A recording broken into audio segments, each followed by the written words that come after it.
Think banning slippers and bandanas in the classroom and cafeteria it's a step way too far. Wear a uniform, right? It wasn't a dress code. Mm-hmm. It was a uniform. Yeah. I've always thought of clothing as like self-expression. I really love clothes, and I've got clothes for every mood, every circumstance, from formal to going to the beach, like, and everything in between. So I was kind of surprised when I heard there's a university they're installing a dress code. They say that kids that go to their school, if they're going to a meeting, they have to wear a business suit and dress shoes. What? They've banned slippers and bandanas in the classroom and cafeteria. And I think, slippers I get. What's wrong with bandanas? But wait a minute. College. This is where you try on 100 different personalities, right? Yeah. I mean, how many? It's almost a joke. You send your kid off as a freshman, and they come back at Thanksgiving, and it's like, who are you? Mm-hmm. What happened? I sent my Vineyard Vines kid off to college, and he came back, and it's like he's following the. Disingenuous. First of all, what you mean is disingenuous? We lying? No, I'm not saying y'all lying. I'm just saying, like, colleges aren't fucking full of kids walking around in bonnets and fucking pajamas. You might walk into a cafeteria. Yeah. You walk into a cafeteria at any given time, you might see 3 people dressed like that. You might see 5 or 6 girls. Maybe back when you was. I was just in college 5 years ago. Okay, a lot has changed in 5 years. Okay, what bro. I'm telling you is when I was in college, people wore bonnets, wore slides, wore do-rags to the cafeteria, to class. It's an overstated issue, and it's a non-issue. It's not that serious. But what I'm saying to you is not that serious because of the lifestyle that you choose to live. It's not that serious to me because I think the entire idea of professionalism in this country is rooted in the white man's ideology. Once I figured out that there were white people going to Harvard and Yale that dressed like they didn't have a cent to their name, beard unkept, all kind of shit, and they go on to make hundreds of millions of dollars because they're able to code and they're able to do different things, and they never are turned down because of their appearance. Everybody understands that it's harder for black people to get into these spaces and to be accepted, so you have to fight harder and all of those things. The generations that are coming now, this is what the fight was for. That was what the marching was for. So that nigga could wear slides to class and get the same job as the nigga in the Birkenstocks. Do y'all niggas not understand that? No, because that's not what the marching was for. Niggas didn't want the opportunity for everybody to be judged on their merit. That wasn't what the marching was for. Action to Tuskegee's new dress code policy is exactly why it's needed in the first place. Tuskegee University recently banned wearing things like bonnets, do-rags, bedroom slippers, and revealing clothing to classrooms and more. And that sparked a whole online debate, which I don't understand because HBCUs have been doing this from the jump. It's not a matter of not having a safe space to wear protective hairstyles or not being able to be comfortable in whatever you're wearing. It's a matter of preparing for the real world, which is exactly what college is supposed to do. And it's also not a matter of subscribing to white standards of professionalism. There's many ways to be presentable and still show up as yourself. On top of that, us black people have always taken pride in being presentable. We're literally the ones who coined the term Sunday's best. Rather than focusing so much on the specifics of this dress code at the university, the real conversation should be about what it prepares you for, or even better yet, what it could prevent from taking place. But hey, anyways, y'all let me know what y'all think. There's been a lot of conversation about what's going on with Tuskegee and other schools that are starting to mandate a dress code. And everybody's talking about the professional standard of being in the workforce while also being in a community of prestige. We have to consider that these students are paying with student loans out of pocket. And to tell them that they have to be mandated to dress an appropriate way or what the university considers to be appropriate can sometimes be misleading and also dangerous. Do-rag in itself for me has always been a cultural item since the 90s. I don't look at the do-rag as a symbol of not taking shit serious or being unprofessional. It really depends on the setting and depends on what the goal is for you being here. Would I wear a do-rag to a job interview? Of course not. However, when we talk about students on college campus, the last thing that I want to be worried about when I'm trying to fulfill my academic obligations is what I have on my head or how my hair looks. I want to be able to hit those books, come in and show that I can retain information and that I can critically think about what's being taught to me, especially in an era where a lot of our youth are not seeing the value of higher education or continuing their schooling. This is a very dangerous type of philosophy. It can push a lot of youth away. They may look at other means to find a way to make a living, where college and universities are definitely a place for you to really figure shit out before you know exactly what you want to do for the rest of your life. I wore my do-rag probably in 60% of the classes that I've taken in each degree that I've achieved. Do we want students to think about how they present themselves? Yes, but do we want to turn them away because of their lack of prioritization of fashion and what we consider to be the professional standard? No, we want to encourage them to show up every single time. I don't want you to think that you can't be in the building just because you can't afford to have a suit or tie, but for a student to be misled to invest their money and their thousands and thousands of dollars worth of debt to an institution that now I'm going to say polices the way that they dress. We have to use kid gloves when we think about the messaging that we're putting out. I'm not going to call out my students for wearing a do-rag or a bonnet in the classroom because at the end of the day, they showed up and they're showing up to be a better version of themselves. All right. Welcome everyone to another episode of The Men's Table. I'm your host, Jeff St. James, and we got Dave Anderson, the business bully, in the building. We got True Table making another appearance. He's a frequent flyer at this point. We got Mr. Fantastic as well as AJ Rants and Reactions. And last but not least, Darwin McPherson, a.k.a. Bruiser. What's going on, gentlemen? How y'all feeling? Can't complain, man. What's going on with everybody? Good stuff. I feel horrible, man. I was supposed to connect with my man Dave this weekend and wasn't able to do it. Wanted to go see Spider-Man with him. I ended up going to see it today with the kids, though. Okay. Yeah, buddy. Darwin, I don't know if you got a speaker on or something. One sec. And then also we have Mumia Obsidian Ali as well. What's going on, good sir? Hey, what's going on, Jeff? What's going on, brothers? How y'all feeling? Can't complain, man. Can't complain. So before we even jump into today's topic, man, I already see a quick super chat I'm going to click on. And everybody that's currently watching, wherever you're watching from, although we ask is that you like this, wherever you're watching from, make sure you send it and share it with at least 2 to 3 people. And feel free to become a subscriber and or member of our respective platforms. Shout out to O'Shea, Duke, Jackson for the I don't know what that currency is. We need to look it up. Those are bushmeat bucks. I believe that's the Kenyan. That's the Kenyan. Kenyan. Okay. Kenyan shilling. Yeah. Shout out to O'Shea, man. Whichever platform he's watching from, and for the love and support, and everybody. Like we said, man. Whether if you want us to have a particular comment or question that you want us to make sure that we pay attention to, feel free to hit that super chat. Or if you just want to show love and support to the platform and program, man, we absolutely at the end, we definitely, I'm sure, in the next week or two, are going to have some major announcements from many of us on this respective platform. So everybody, if you are watching, feel free to comment where you're watching from, or at least let us know where you're watching from, and let's see who's all in the building. So gentlemen, today's topic, well, at least one half of it, let me get this one off the screen, is Tuskegee University banning bonnets, do-rags, pajamas. A whole bunch of stuff is being banned. And as we saw earlier, it appears that there's a disagreement amongst, I guess, different types of Black folks and even some white people chiming in. What are y'all thoughts, man, about is this about trying to be like white people or respectability politics, or should be a standard, or should they just be okay with not having a standard at all, not to deter students? What y'all all think? Give me True, Dave. Anybody can jump? I'll kick it off. Yeah, man. So shout out everybody. Yeah, so I think it's, again, getting away from this thing of because we've gotten too far away from it. Just a standard, a professional standard for a learning environment, you know. I mean, you pay a whole lot of money to go to these damn colleges and things anyway, right?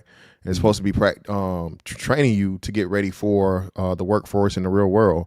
So I don't think there's anything wrong with saying, hey, in the classroom setting, just like, you know, hats and things and so on and so forth or whatnot, what have you, for the most part, wouldn't be acceptable on the job. I mean, during the classroom setting, I don't think it's too far-fetched, especially if they're seeing the you know, the faculty and the you know, the people that work. And I'm pretty sure what I don't think the younger people understand is they're getting feedback from the workforce. They're getting feedback from the you know, the people that are networking, and they're like, hey man, you know, your guy just showed up to this you know, Fortune 500 job interview, you know, with a do-rag on or something, you know what I'm saying? Stuff like that. I mean, you think it'd be crazy, but you know, things like that. So I just think it's brilliant in the basics and getting people prepared to let them understand, you know, there's a time and a place. What about you, Dave? Okay. As far as I know, I'm the only college professor on the panel. I am also a person that believes very highly in Black people, specifically foundational Black Americans, standing up and doing what we do best, which is excel. I do not think you should be judged by your clothes, because I think clothes are a different type of situation. But let me be very clear and very honest here. I paid the cost to wear whatever the hell I want. That's the reason I have on a Killmonger chain and a black t-shirt. I can afford to. I am a 23-time consecutive best-selling author. I just finished another research paper, and I'm working on a doctoral program right now. My issue is this. When I sent my daughter to Howard, I went to visit her and we had lunch on campus, and I saw these kids and they looked absolutely miserable.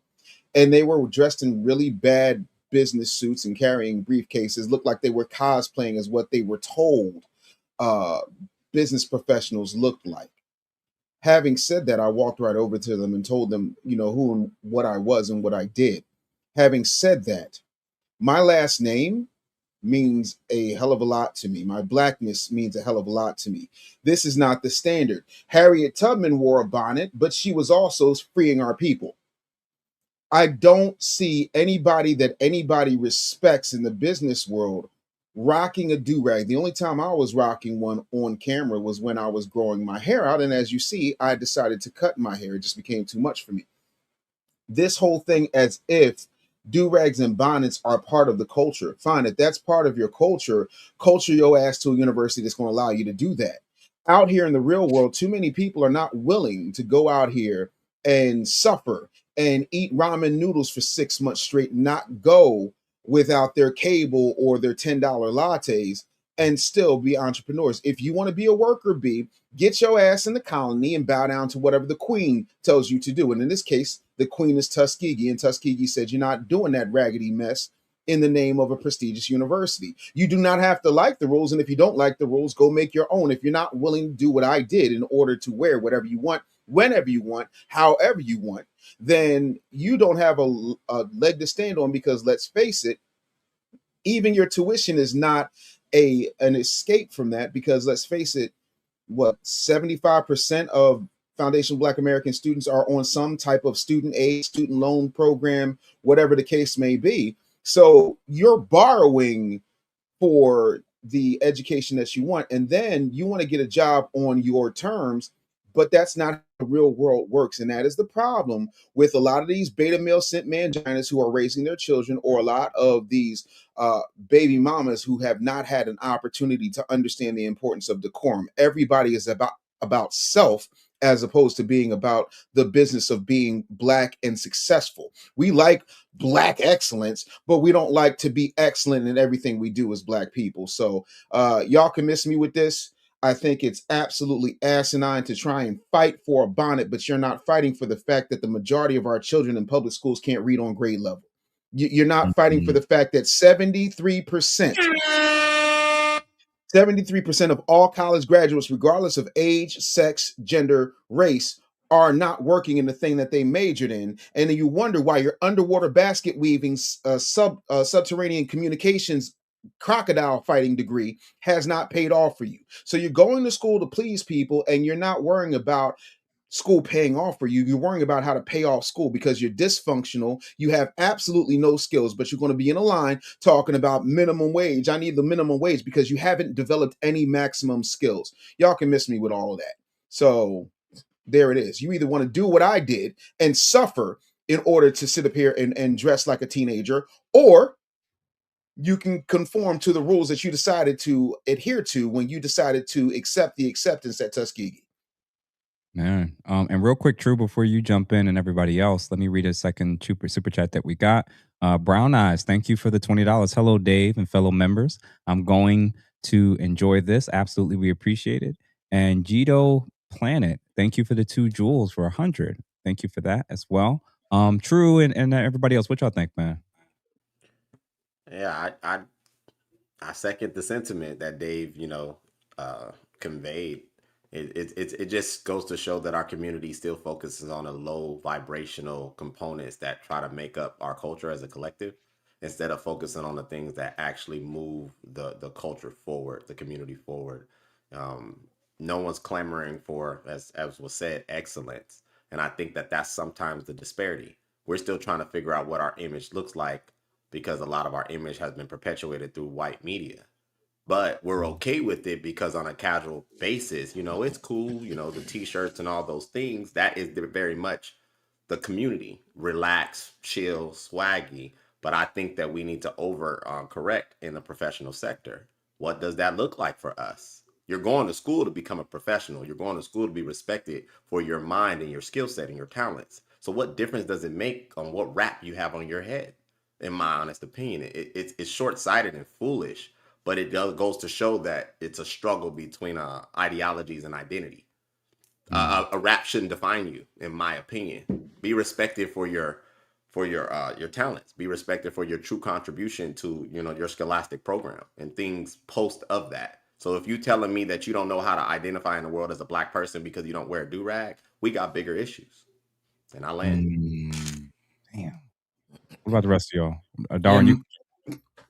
So my dad, he's a doctor, and he was always the very first black anything everywhere he went. So he was very first black head of his ward in the hospital.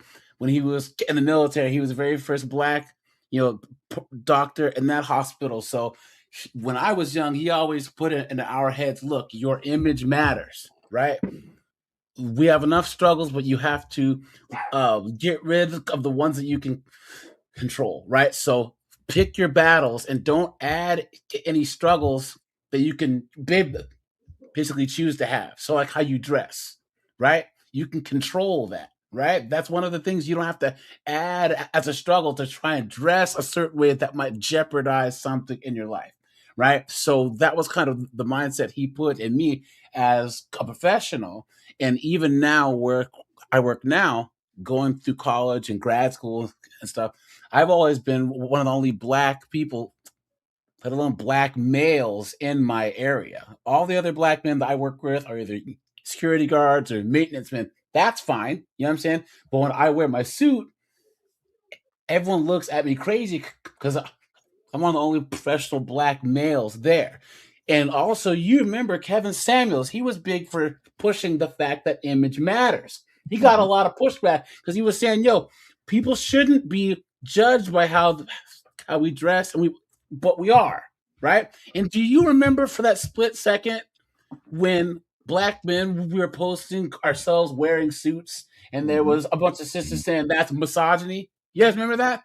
Yeah, somehow I was hating women because we were wearing suits on Instagram and What he's referring to is the Dallas.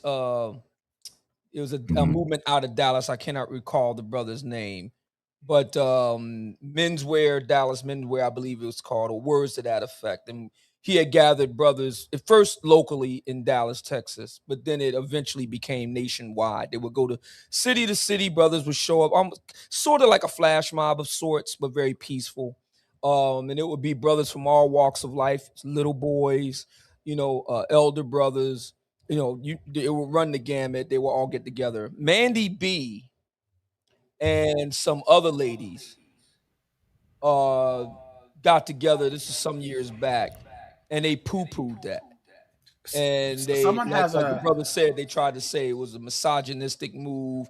They also questioned the motives of the brothers doing it. Just because you wear a suit doesn't mean you have money, you have your act together. There have been numerous, I'm very sad to say this, there have been numerous ladies who, since the advent of our long-lost brother Kevin Samuels, have attempted to try to poo-poo the actual moves of black men to improve themselves.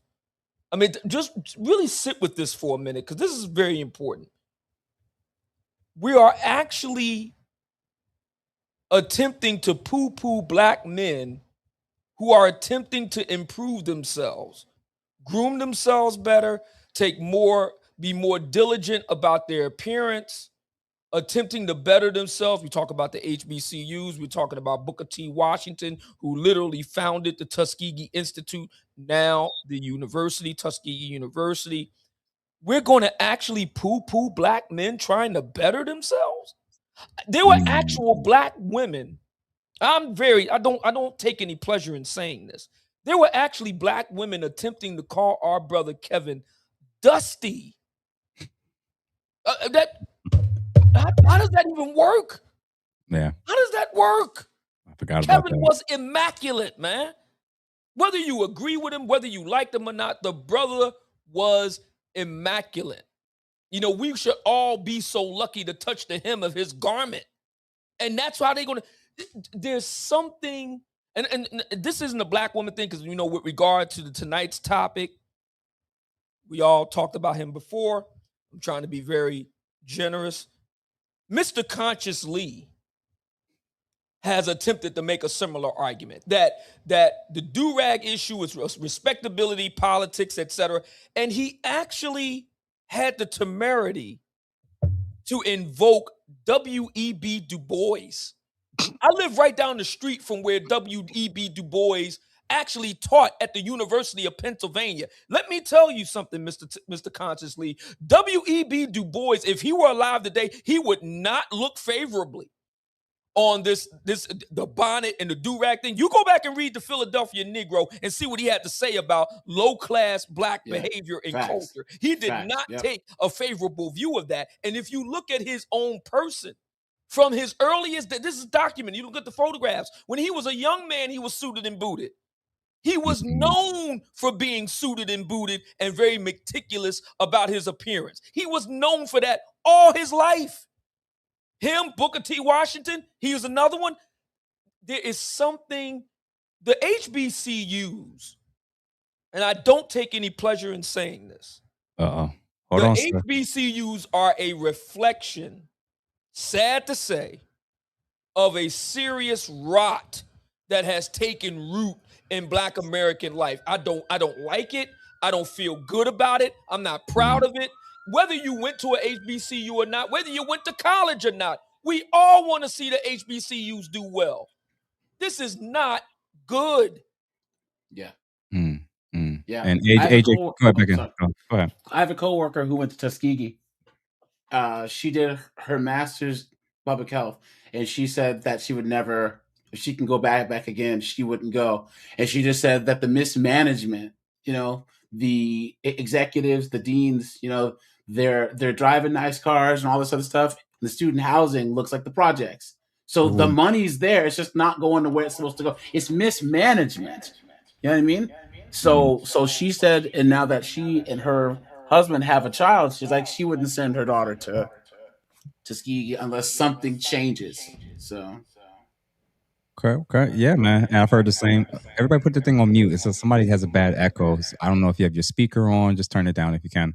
I heard the same thing about Howard, believe it or not. That you know, and you know, I know probably 40 to 50 people who went to Howard, all of which are doctors. And I tell you, I heard some horror stories as well when it came to their housing as well. So I think that some of this is, I love what a lot of you guys have said so far. But before Darwin and Mr. Fantastic come back through, let me read some of these super chats. Ghetto Gourmet, thank you for the $20. Stand on how you present or shut the F up. Respectfully, yesterday's price in society is not today's price. 25 zips. Appreciate you. Quarter zips. Yeah, I couldn't tell what that was. It's right. Quarter zips. There you go. Maverick Overlord. Thank you for the 10 jewels and the thumbs up. Gato or Gito, a planet again for the 10 jewels. Thank you for the gold coin. And for that also gold coin. And Draco Bakari, thank you for the $5. If you're going to bring up KS, bring up the fact that he didn't allow you to be on his channel with a bonnet on or lie in bed when on camera. Yeah, that's absolutely true. And before I say anything, I want to hear from the rest of you guys. So Darwin, what you think? So it just sounds like these people that are up in arms about this issue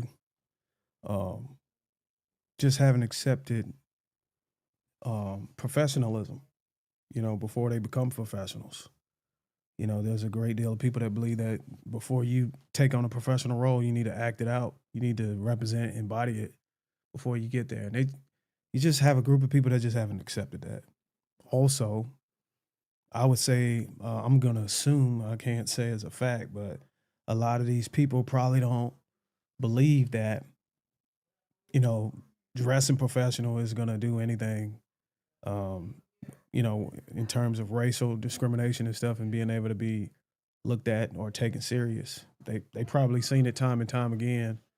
Black people over the course of years dress professionally, look the part, blend, assimilate whatever they got to do, and still end up with the crumbs of whatever you got to get in to win on a socioeconomic level. So they probably just don't have any belief in it, and they're like, I can wear a shirt and tie all I want. The systemic issue that we're going to suffer from is still going to exist. So I might as well just dress comfortably and wear what I want to wear. That's just what I see.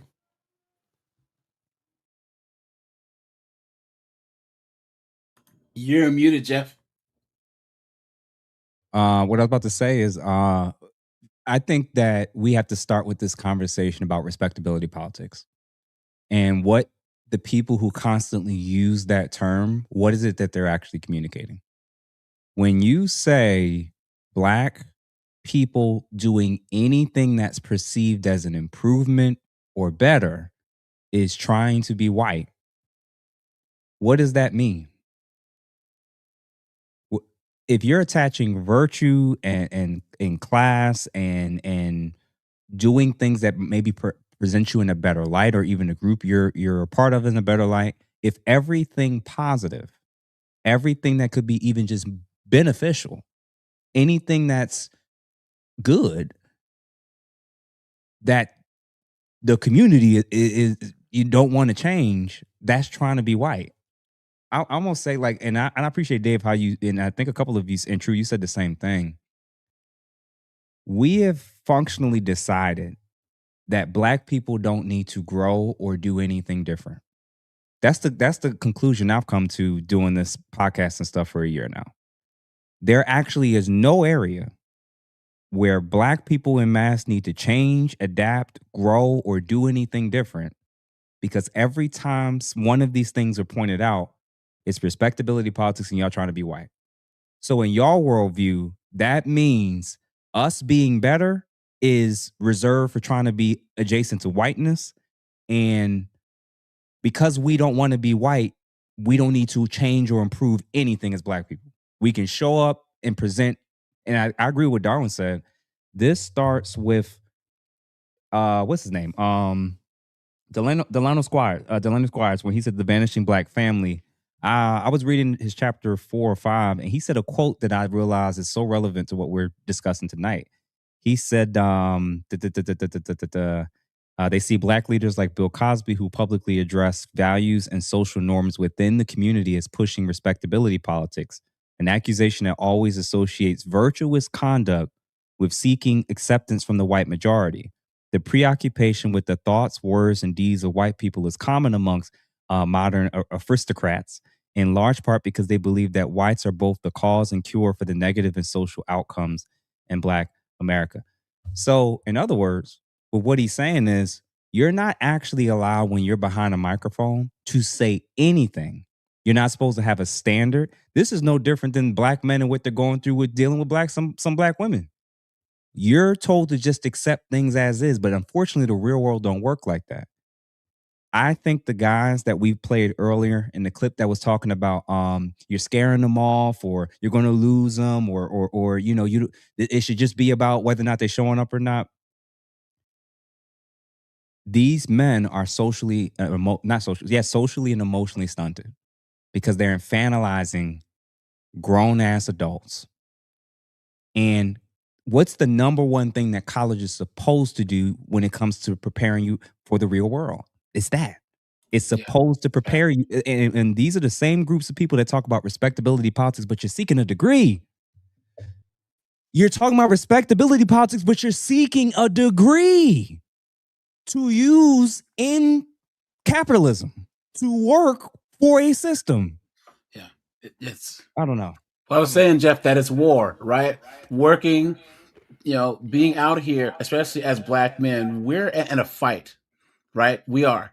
And by them infantilizing, especially young Black men, and saying that you can wear do-rags and stuff, wear them at home, fine, but wear them in your job or anywhere else. It's like you have a fighter who you're sending out to the ring and you're not teaching them how to fight. You have him in the gym, you don't have him spar, you don't have him work out, and you send him out in the world, he's going to get knocked out. we have to prepare, especially young black men, and say, look, this is the game. You know what I'm saying? If you're going to choose to work in corporate America or whatever, this is what the rules are. You don't got to like them. If you want to change them, maybe get to one day where you're a lawyer, start your own firm. Let dudes wear do-rags in your own firm. You know what I'm saying? Especially when you're starting out. When you're 24, 25, you just graduate, you can't go to some job and tell them what you gonna do. But when you're older, when you're like Dave and you're accomplished, you can do whatever the hell you want to do. But my issue is now we have these young people who feel like you can't tell me anything, and I'm gonna go everywhere and tell them what I'm gonna do, and then wonder why they're not successful. Yeah, I think that's the biggest problem too. I think it's a generational aspect, especially when we're talking about Gen Z and Gen Alpha, as to where they've been told. I think they call it time something. It's a time disease, a being on time disease they got now, or something that they claim. Time blindness. Yeah, time. There we go. Time blindness, and being on time is whiteness, and the rules are whiteness, and Jeff, like you said, all this stuff is whiteness, and it's just like, bro, what about just order, discipline, and just common sense things being the right way? And I just think this latest generation, man, they don't want to work hard. Everybody wants to go to Streamer University. That's the university they really want to go to. You know what I'm saying? They don't want to be at Tuskegee. They don't want to be at Howard. They don't want to be at Harvard. They want to be in Kai Cenat's motherfucking dorm doing whatever, right? Making easy money. And it's just like you said, that's the worst part of it, man. And I despise this so much as to where, like you said, Jeff, according to the black community, we're perfect, right? And if any imperfection that we have is because of the white man. But if we want to make the imperfections, well, now we're trying to be the white man, which is a conundrum and an oxymoron you can never get out of, right? It's just a never ending cycle. So it's just so many things, man. And I think this is why I say, man, I really hate when people push the whole white supremacy thing and so on and so forth, when there's nothing that a white man can stop me from doing in this country, bro, in the world, actually, right? Nothing whatsoever. Like, I'm living proof of it. Like, so I operated and was successful in the most whitest institution of them all. Okay, the United States military. So if I can make it up out of there, you can definitely figure it out in college. Mm-hmm. And one of the guys on the earlier clips that we were listening to, he said something along the lines of like, well, I know that, I wore it 70% of the time. I wore a do-rag in class, but when it was time to go for an interview, I knew to not come, I knew how to dress. And I'm trying to let this brother know, brother, if you ain't been hiring in a while, if you ain't been working in the inner city, if you don't see how people are showing up to interviews, if you don't see how people are showing up now to courtrooms, to funerals, restaurants are now having to have dress codes. Establishments are now coming up with dress codes that they know we're not going to be able to pass. These people are being socialized in college, in high school, to think that this is normal, so that they think the judge is the one that's being weird. The hiring managers or the bosses that's trying to address it. What you have to go home and change? Why would I got to change? What's wrong with it's the fact that it's even a conversation. So you're infantilizing these people, these young people, when you're telling them they can dress however they want in all settings. This is the same argument when it comes to dressing like prostitutes, and we're supposed to treat them like virgins. Does that make sense? Dave, what you about to say, brother? I'm not trying to be funny, but if you look at any of the clips you showed in the beginning of this, Jeffrey, I didn't see any testosterone. I saw a lot of beta energy. I'm not even being funny right now. Like, we have to have a conversation about manhood.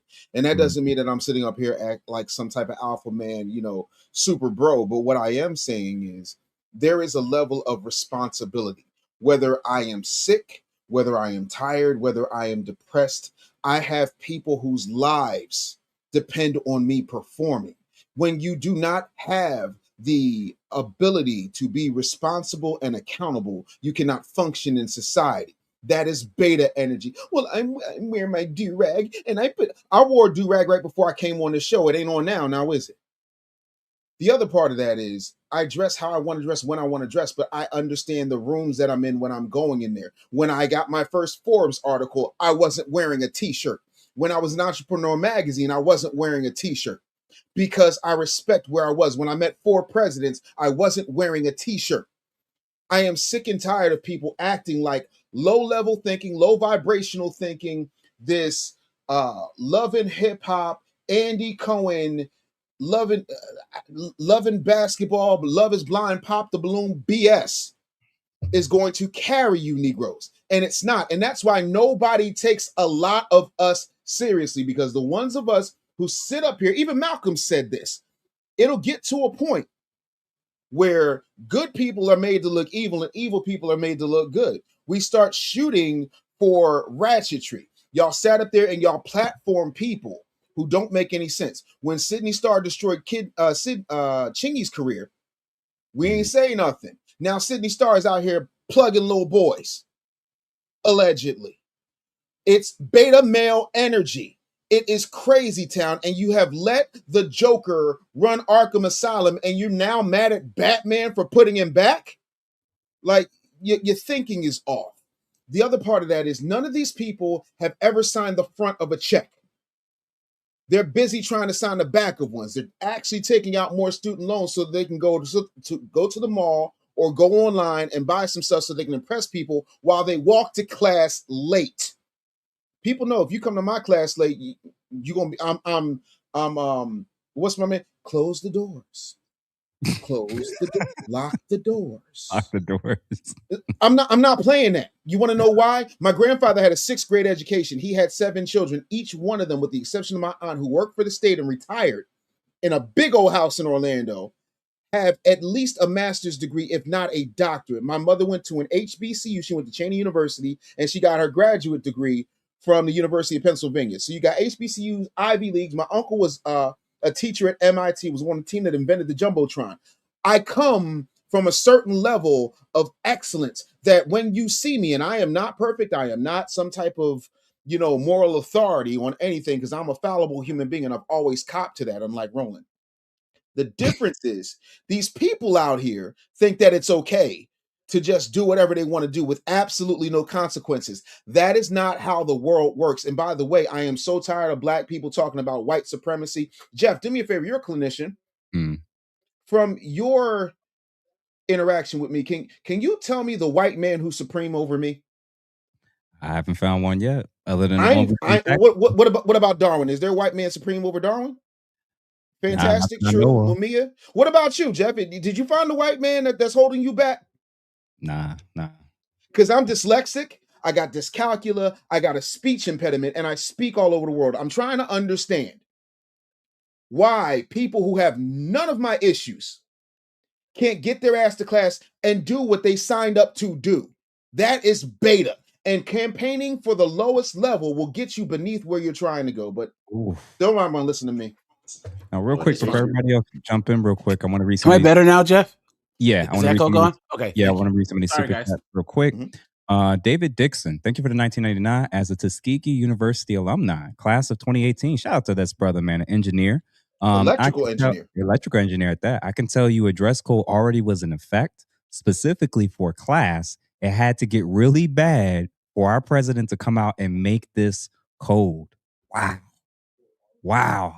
True, what was you about to say to this? Just to kind of segue from what Dave was sharing, yeah, I think the collective is not, the white man has not been the issue, not for a long time, in my opinion. I think what we're witnessing now is those of us who choose to raise the standard demands the standard. And to demand the standard means that the those who do not subscribe to the progression of that standard are going to clamor to keep us from now having to grow and arrive in the world as adults, have responsibility, as one was stating. I think that is what we're fighting. The enemy's never been on the outside. It's internal now. It's to those who look just like you. So if you were... True, after you finish, go ahead, True. Say that again, Darwin, I'm sorry. No, I was going to ask you a question after you got finished. Oh, no, go for it. What it seems like Black people know what the white man prefer us to look like in terms of appearance and image. And I think when Black people completely rebel against it, I think that little bit of rebellion gives them the sense of freedom, as if they're still fighting a war on conforming to, the chains of slavery or whatever. Just some type of resistance, give them a sense of satisfaction that, hey, look, I'm still in this fight. I'm not gonna do it. I think that's where that comes from. I can't pinpoint anything else. I do know, I think it's all safe to say that we all can look at all of us on this panel right now. And if a white man came in here and chose, would he prefer, what would you prefer a black man to look like as far as image and appearance? He probably would say Ali, right? Mm-hmm. And if we asked him, who would you not want him to look like? No shade to you, Jeff. You look more hood than anybody today, Hey. ironically. So we do know there is an image that some may call the white master wants the black man to look like. And it might be just because of his own insecurity and he feels safe whenever we do look more like Ali. That's subjective. That's a loophole argument. But I think that, again, that little bit of rebellion that black people are able to get gives them a sense of satisfaction that I'm free from the chains because I'm not acquiescing to the appearance and the image that you want to portray me to be. That's just what I'm starting to see. You may be onto something. I think it's still juvenile. I think that's like your child living in your house and not taking out the trash and then feeling like they have a standard of sorts while I'm sustaining you. So you are rocking a do-rag and you're being combative with your little petition of sort, but then you still want white dollars, you want white respect from a, corporate perspective, you want to drive white vehicles, whatever, it's laughable. I don't disagree with you though. I do think that we still have a lot of black people who do not choose to grow up. And that's why I'm saying I think the battle is maybe on two sides. Maybe it is I the agree with you. I rebellious. think it's an immature boycott. If none Well, of my issue, if anything, is that let's just say Darwin has a law firm, and then some white dude has a law firm.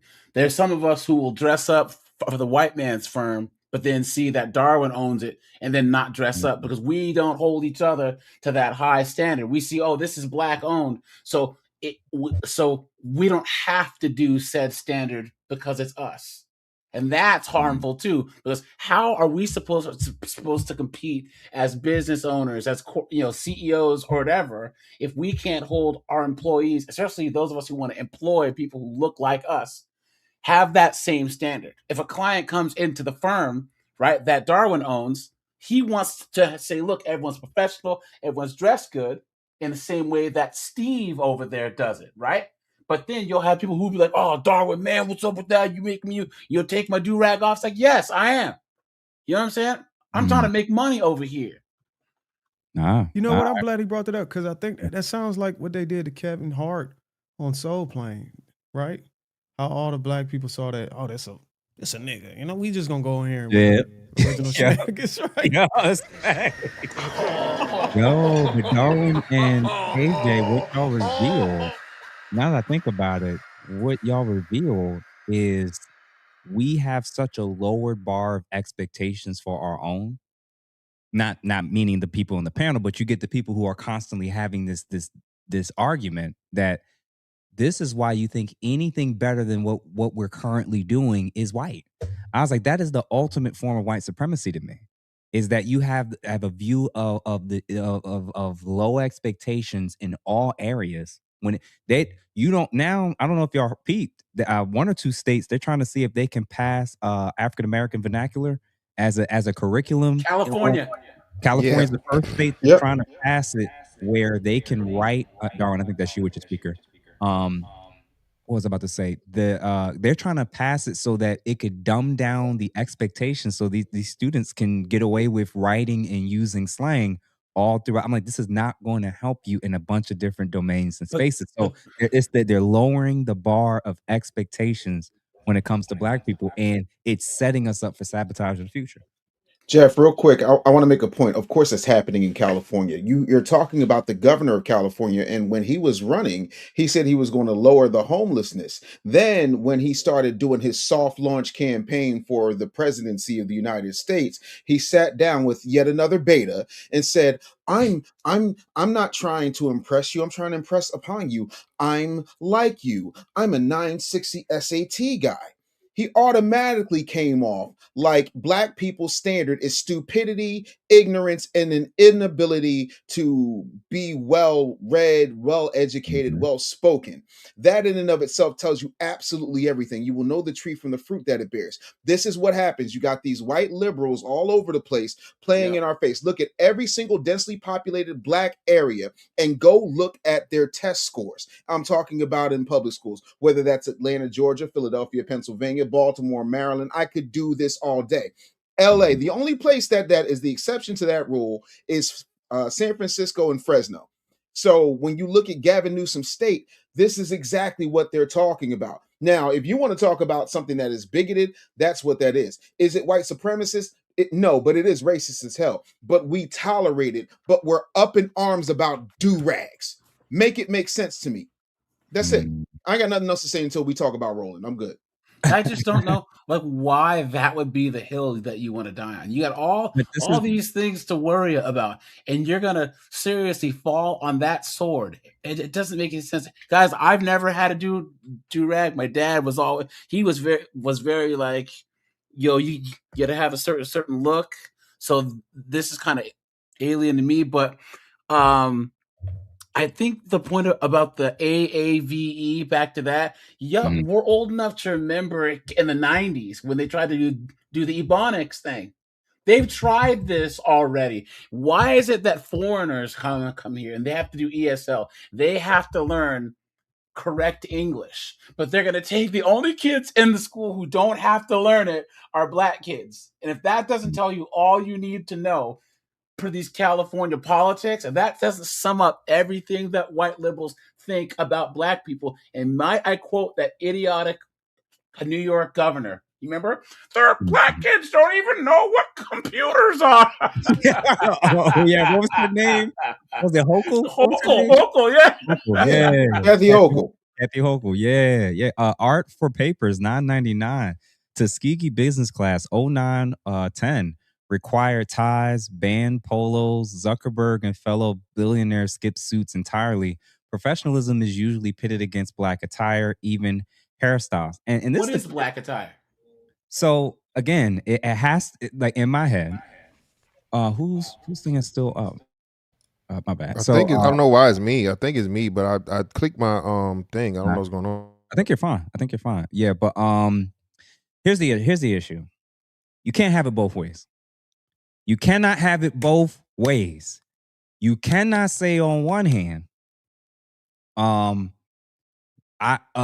should be able to wear what I want, dress how I want, do what I want, and then if and when opportunities don't work in your life, or you get overlooked for somebody that is playing the game, and say, well, the reason why they didn't choose me was because of this. And then number two, if the system is what you all claim it is, put yourself in a position to be able to do exactly what Dave Zuckerberg and all these other individuals you're referencing are talking about. Y'all want to play this game of, well, we're in a racist system and we're not gonna do this or do that. That's conform. Like again, hear the logic. Hear the logic. If you're saying that dressing down, not dressing up, is being black and not conforming to a white system, but you're pointing at examples of white people who are also dressing down, is dressing up now conforming to a billionaire white system? Because apparently not. So apparently there's some white people that get away with it and some white people that probably can't. There's some black people that can probably get away with it depending on the industry they work in. There's some black people that can't. But when you're setting the bar at all black people who are going to these institutions, when you're setting the bar so low academically, when it comes to reading level, when it comes to how they speak, when it comes to how they dress, what tends to happen is when they try to enter into some of these spaces and they get overlooked and they become deviants or they're selling their body on the internet and then now they're killing us on the back end because they got the student loan debt. Our taxes are compensating for what they didn't make up for, what they're taking from the society. We're arguing that, listen, man, we're not in Wakanda. You have to figure out what's your lane going to be. But y'all got to get past this whole idea of you're trying to be like Zuckerberg, who ain't dressing up. if you're trying to dress up and you're trying to be white adjacent when you're using actual examples of white people not doing the thing that you're saying we're trying to do by trying to be white. Like, come on, man. And by the way, just quickly, the whole point about Mark Zuckerberg, because we hear this a lot too at the Black Manosphere Conclave. For the record, Zuckerberg gets suited and booted when he has to testify before Congress. Boom. There are photographs. Exactly. You can look them up online. When he has to appear in the People's House, not the White House, but the U.S. House of Representatives, and he's being grilled by congressmen and women. He's not sitting there with a t-shirt, tie-dye t-shirt, and some cargo shorts and flip-flops. He is with a dark business suit, tie and shirt every single time. So you saying, hold on. So you're saying even a billionaire understood time and place. That's what you're telling me? Exactly. Real quick, I gotta say this. When people talk to Mumia's point, when people talk about Zuckerberg dressing crazy and all that stuff when he was trying to get funding for Facebook, so on and so forth, came down to an act. Gene Roddenberry did it when he was trying to get money for Star Trek. That's what those white boys do. The other part of that is there's not a person on this panel that has not had a Facebook page, does not have an Instagram, so on and so forth. So if you've got world-changing, multi-countless billions of dollars of value, nobody gives a goo-gaw fart how you dress. Yeah, that's what I was gonna say. Are you get doing any of that? You're a billionaire. Yeah. If you're not doing any of that, shut your hole, because you're using an example that you can't even come close to measuring up to. Hell, I got my own app right now. It's called Jaro Go, and you can get it right now on the App Store, both Apple and Android. But the thing of it is, I don't see y'all paying developers for a damn thing. I didn't see you code a damn thing. I didn't see you come up with anything that is revolutionizing the world. Jeff Bezos can dress however the hell he wants. You want to know why? He made rocket ships. The late Steve Jobs could wear a pair of really bad mom jeans and a turtleneck because he created the iPhone. What are you creating other than nonsensical memes on TikTok and stupid ass dances and beta male arguments about do-rags?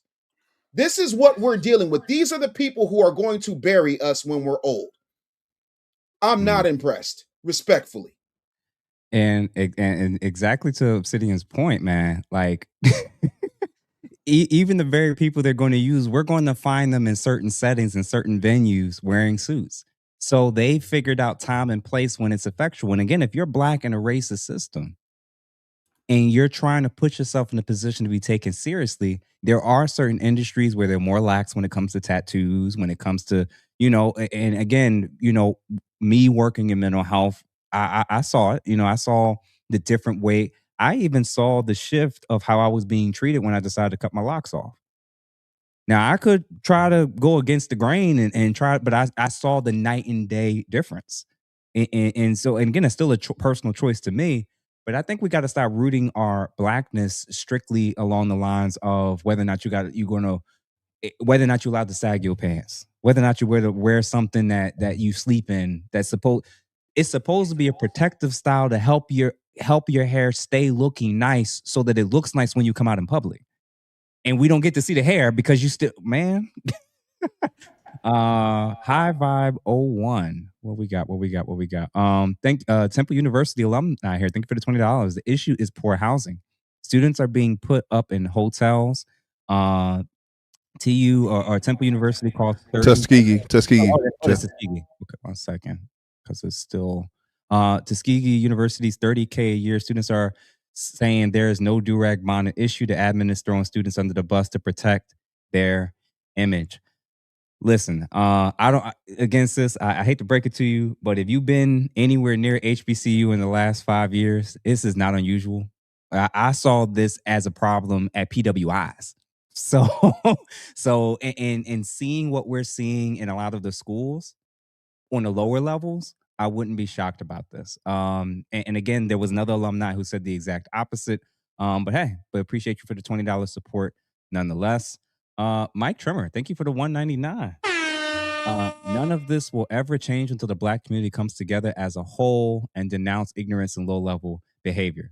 That's not happening, brother. That's not happening, bro. Not there will never be a whole anything. If they couldn't do it during Martin's time, they couldn't do it during Malcolm's time. They had the gambit of options of who to get behind, and about 20% picked which person they was gonna get behind, and that was it. So at this point, I'm in the camp of there's going to be a percentage that's going to get their wake up call. There's going to be a percentage that takes advantage of the opportunities of being an American or just being here. It starts at home with language as simple as words like ask or ask. The ratio is clear for every 1KS. There's 100 Glocktaviuses who are having more kids. Oh shit. Oh man. Thank you, sir, for the support for the 199. Who else we got? Tequila Sippa. I got hired in a German company wearing a do-rag and exposed tattoos on both arms. They pay me $34 an hour. My work ethic, King's English, and excellency is what they bought into when it comes to me. And kudos to you, brother, but you is not everybody. Yeah. And number two, and this is the scary part. You see how he emphasized his work ethic?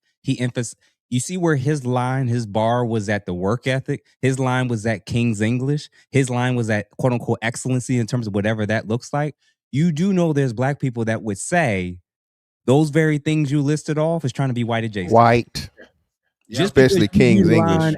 Just because you drew the, well, I wear a do-rag and I got tattoos. Okay, but there's every metric that you're listing off of why you got hired. There's a black person that's going to complain and saying we shouldn't even have to do all that.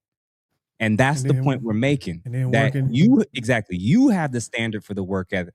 I've had to let black people go because they forgot that you're not allowed to fall asleep at work. I've had to let people go because they forgot you had to show up to work, or that you can't just wear what you want. Come on now, like what brother. Kudos. He probably the maintenance man in the basement. That's probably no. There's a bunch. Listen. Not for $34 an hour. No, you could be an IT and wear a lot of what you want, but you have to be not for $34 an hour. No damn maintenance. Well, IT in the basement. The technicians down there that come fix shit when the shit break. Oh Computers man, Shane Michael Fox, 1999. Appreciate the contact, Philly. I was just saying I can't catch a live, and now I caught one. You brothers and everybody, I got 800 people concurrently watching. So if you all do something very simple, make sure you like this. Make sure you're subscribed and supporting all the men that you see on this platform. And last but not least, make sure y'all share it with at least 2 to 3 people. Caught one. You brothers keep having these conversations. Grown folks only. # and still. And then the last few, Ghetto Gourmet. Thank you for the $20. Respectfully, what happens is often that our influencers have no clue about the principles of influence and persuasion. Dr. What is that? Cialdini and Dr.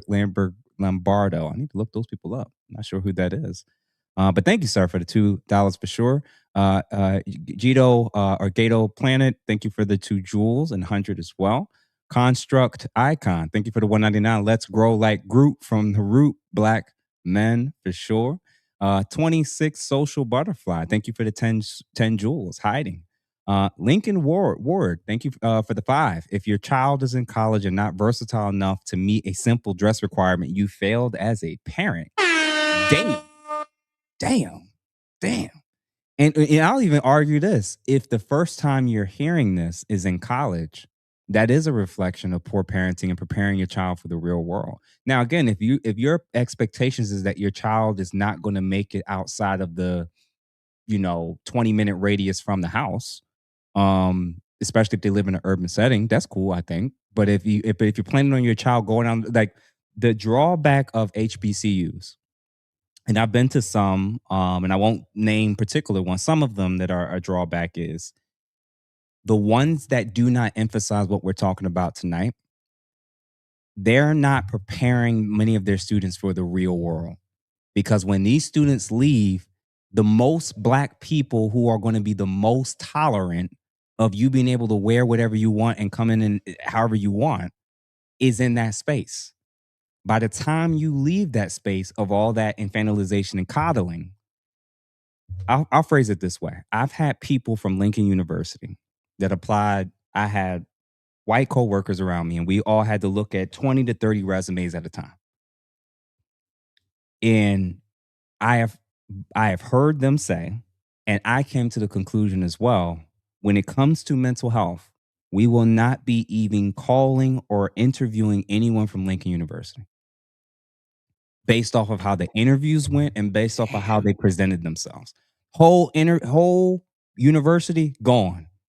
Don't care about masters and whatever.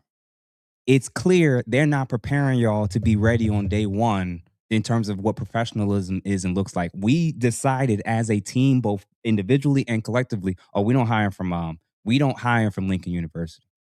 Not for this particular. Now, unless it's a bachelor's level, if they got an associate's, we'll consider it because the expectation of what we're looking for from people who's handling people's mental health and being a representation of the agency and company. No. I'm telling you that.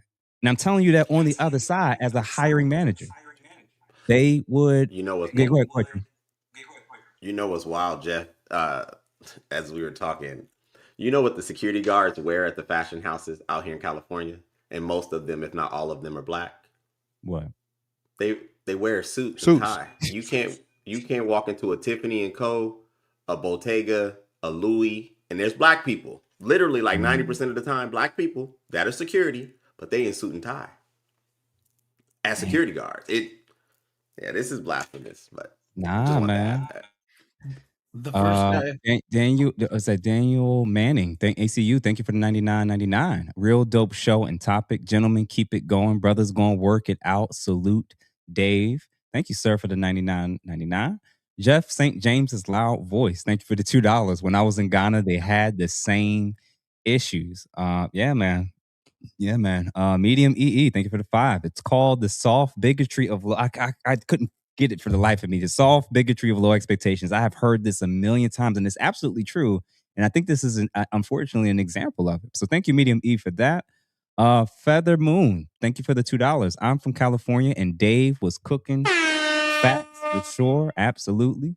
Essential, what is it? Entities. Thank you for the $10. Peace and blessings to the family. Salute the truth 100%. And last few agency headquarters, $5. Blessed to see 41 summers. Salute to the entire panel. Count my blessings and can't wait for more blessings to come. Thank you, brothers. Spartacus Jackson, $9.99. My alma mater, Morehouse College, installed a similar dress code enforcement 18 years ago before smartphones. That policy still made headlines, but not like Tuskegee. COVID era made bonnets too normal. You know what? I do think 2020 definitely changed the game and again, because so many people started working from home.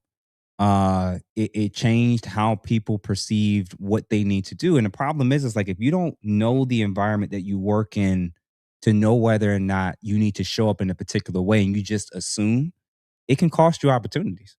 It can cost you getting hired. It can cost you getting promoted. And I don't think now again, if you're very sure of a certain environment where they're fine with it, that's one thing. But not it's the time and place. Time and place. Sire Teresa. Sai, thank you for the $19.99.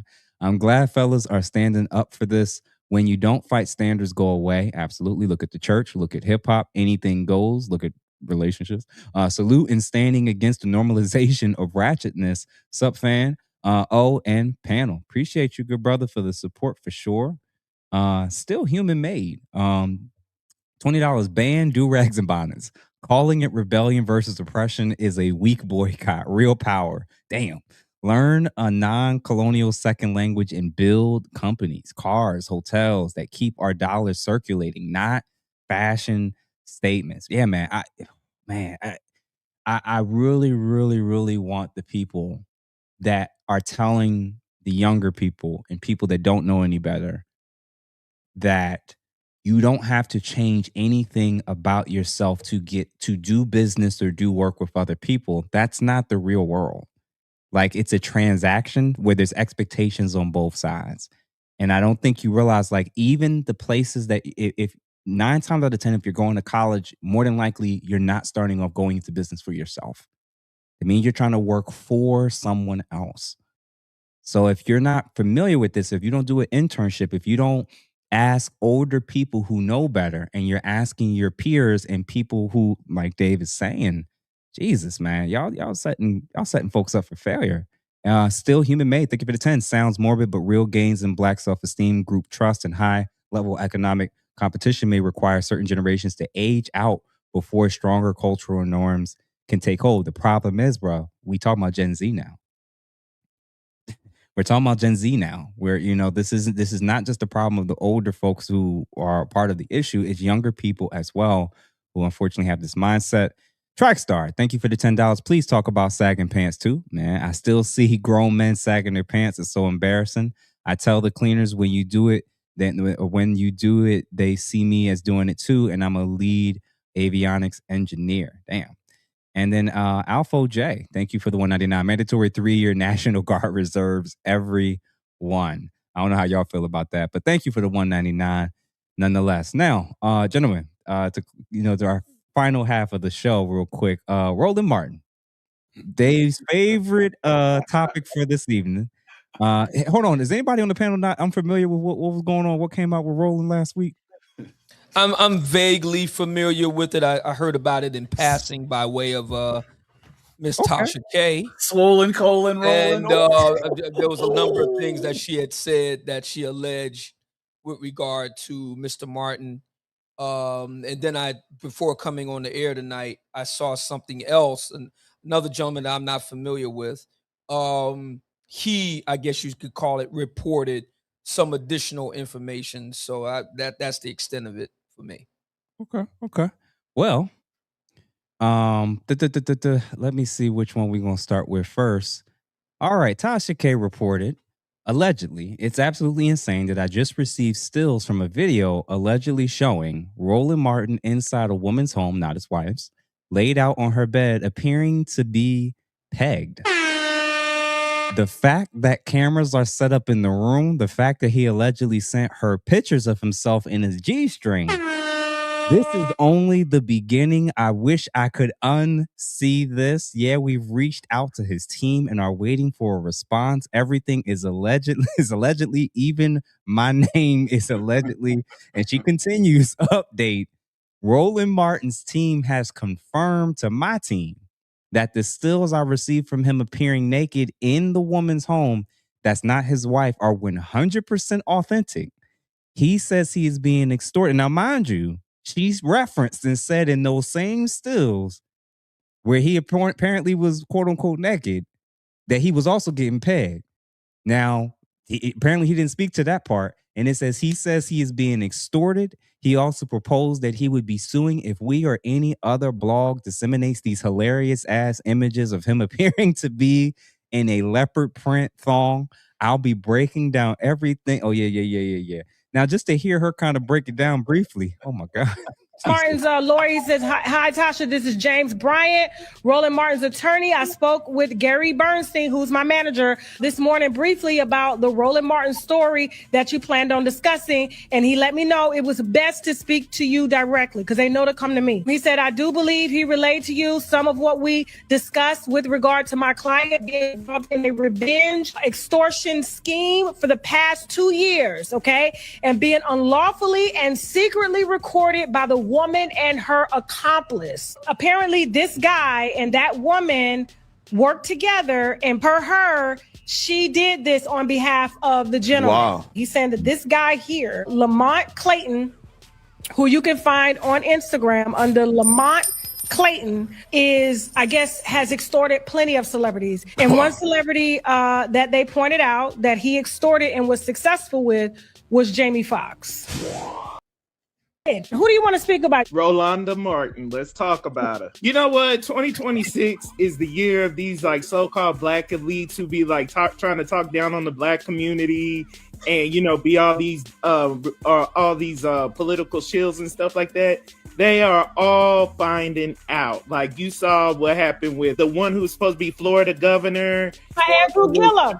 Yeah, and then Charlamagne and the Breakfast Club and stuff like that. All of them are getting exposed for the people that they really are. And now with Roland Martin, much deserved, because I've been sick of him for a long time. And even like, I'm going to say this for those who know me, so I can't name down in real time with Roland Martin. So my management team used to work with him. They was like, well, do you really need to tell him? I said, yeah, he needs to know that this is coming out. And they called him and he didn't deny. We just got word back. He said that he's aware of it. The videos are somewhat old, and he's being extorted. Okay, girl. Also, Dusty pegging. Okay, all right, my bad. First of all, What you mean is disingenuous? The We lying? My bad, wrong one. Gentlemen, let's start with Mr. Fantastic. Seeing his face. What y'all think about your boy Roland Martin doing the having the feet facing the ceiling? What you think about that? Hey man, Lamborghini door legs never a good thing, man. You know, roly poly oly, and they've been saying it for quite some time. I actually covered this the day after it came out, man, and you know, Roland is too rotund to be that flexible in the knees. That's just never a good thing. A nigga that don't work out, but he can bounce on, you know, like pause. It's just all bad, right? We've always said this about how you know, Roland had a certain you know, air about himself. You feel me? He had a certain, you know, vibe, as the young kids like to call it, right? You know, he's kind of built like a stud. So anytime I see a man is built, you know, very, very hippie and very, you know, not solid at all, is questionable. But yeah, man, it's bad. And the Poetic Flacco is the guy I think Obsidian was talking about. He was very descriptive. I don't know what version he saw, but I never want to see it. Okay. Whatever version Poetic Flacco saw and described in great detail, I never want to see. This is one leak I do not want to see. Okay. Because it's very bad. And I think it's time that Roland has served his purpose in the black community, you know, keeping you know, the good old black folks on the Democratic plantation and so on and so forth. But again, like I said, Roland Martin, Andrew Gillum, you know, there's a trend here of these liberal men pushing these liberal policies, you know, liking punishment in their, you know, in their nether regions. So yeah, man, this is very, very sad, you know, and again, man, prayers go out. I didn't know his wife is a pastor. His wife is a preacher. I didn't know this. Tasha K informed me of this. Yes, the doctor, whatever his wife is a pastor. Man. I wonder if they use anointing oil. What rest of y'all think? Go ahead, Dave. Go ahead, Dave. Go ahead, Dave. Go ahead. That's nasty. Oh man. Is it my turn yet? Mm-hmm. Yeah. I remember a few months ago, not too long after we started this show, y'all laughed because I had a song called iPad Cheeks about your boy. Y'all laughed at me. Somebody said it was a bridge too far. I'm reminded of a great poet laureate from Greenville, North Carolina named P.D. Pablo, who famously said, "I told y'all it was bound to happen, but y'all wouldn't listen to me." This is the same man who went on record and ran from people like me, Vince Everett Ellison, anybody who would have a substantive conversation with him about the way that he has sold out the black community. Everything with you can't, and what is due for self. You picking on people who are younger than my oldest child about telling black men to do the things we talked about in the last segment. Shout out to King Randall. This is the same person that sat there and was turning his nose down at everybody in the black community as if he was some pillar. I tell people all the time, I'm a supervillain. I am far from perfect. So if somebody got something to say about me, I already told y'all I wasn't perfect. So now what you got? That's what you're supposed to do. But notice, he didn't get in front of the narrative. Obviously, the narrative got behind him and pegged him. Aside from that, this is what happens when you're sitting there trying to call people simple Simons and this, that, and the third. And here's the truth of the matter. Now, let's put on our tinfoil do-rags for a minute, shall we? Could it be that the second that Roland Martin stopped towing the Democratic National Committee's talking points, and the Democratic National Committee's bankrupt at this point, literally, because I mean they blew $1 billion some odd in 107 days. Shouts out to you, Kamala. And the Roland's favorite butter biscuits started drying up. He started talking about, "Hey, baby, we need to vote for the couch." This, that, and then they said, "Oh no, you're not. oh no, you're not. Then all of a sudden the leopard thong started showing up. Jeff, I sent you a few things to your text. I don't know if you saw those or not, but it is important to note that this man has been doing absolutely everything to talk about how we're going to be back in chains and we don't have voting rights and this, that, and the third. Now, Tasha K might not be willing to show you the photographic evidence. And Poetic Flacco was a little too excited to show you the photographic evidence. But as a journalist, I have sent Jeffrey what my team has found, and it is not pretty. If you have small children, if you have decided to operate heavy machinery, listen, I warn you ahead of time. This is not going to be pretty. But Roland, I'm sorry that this has happened to you, but it could not have happened to a worse tether mouth butter biscuit coon, not unlike yourself, sir. Oh my God! So first, of all, Jeff, I'm sorry, Jeff. You had to see it. If I had to see it, you had to see it. Oh my God! Hold on. Oh my God! Oh,